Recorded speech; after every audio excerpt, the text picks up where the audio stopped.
Hey guys, just wanted to do a quick update on the equipment that I've had in the tank.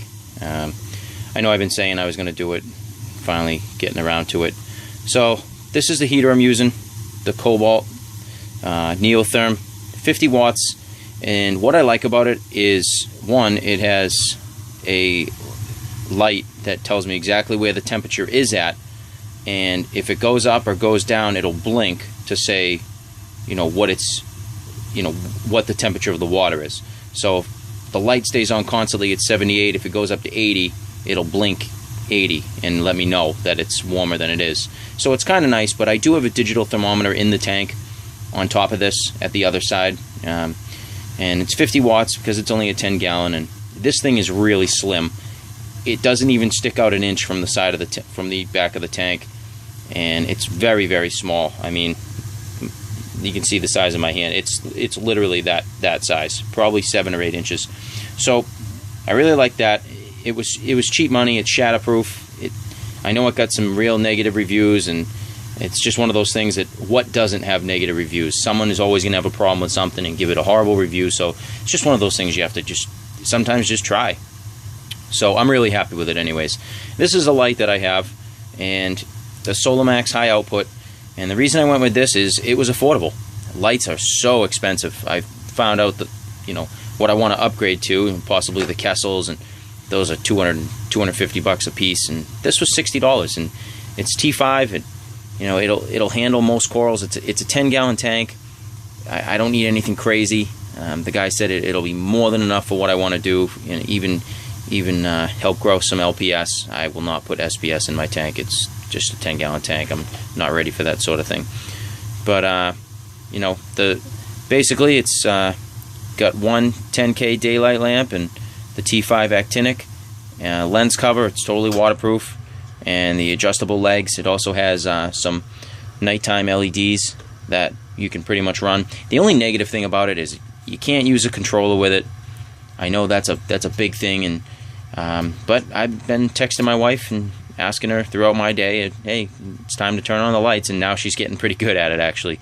She's asking me, if I want it done, and so I have a small partner in this little adventure of mine.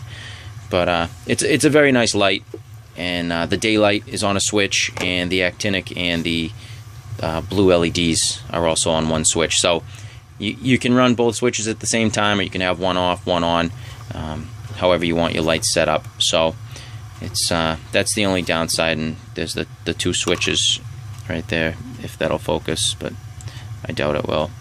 But anyways, two switches on the back, and so it is sleek. It's very, very thin. It doesn't look gaudy on top of the tank. Moving on, this is my filter I use, the Penguin Marineland 200. I really like this filter. I did get rid of the BioWheel. I watched a few videos. Some people had it on, some people didn't. I don't like it because it makes so much noise. Now this thing's in my bedroom on top of my armoire. When I'm sleeping at night, I don't need the sound of a river running in my room. So I took it off. I also don't use the filter pads that come with it. I went and I bought my own on Amazon, the Right Size C. It's a little plastic cartridge. I fill it with my own carbon, and I bought the filter pad to go on the back. I mean, I rinse it out every time. I clean it really well. I'll even change it every second or third water change, and the stuff is really cheap. And those cartridges cost a fortune, and they only last 4 or 5 days, in my opinion. They get so dirty, and the carbon is junk. So I went out and I bought this stuff on Amazon, the Accurel. It's actually really good. It's not very fine, so it doesn't fit through the little thin plastic slots, which I was very afraid of when I ordered it, because it says it's good size carbon, and this does really well in the tank. I've noticed a big difference in just doing that in a couple weeks. My pump, I went with the Hydor, 240 gallons per hour. I feel it's enough circulation for me. Everyone's like, it's basically up to the person. I don't have a lot of high flow corals in the tank, and I just, in a 10-gallon tank, I know people say 4 times the per gallon, and so I went with this. This was the smallest one I could find, and I'm very happy with it. it's it was short money, and then that was one of the big things I had to decide when I got into this hobby is how much money do I want to really invest into a 10-gallon tank. That was a big deal for me. I'm at the point now where I want to upgrade. I'd love a 75 or a 125, and but my whole life I've been a freshwater guy. This is a new experience for me, and I'm finding out that the 12 test kits that I have, more or less, and all this other stuff, and it can be very expensive.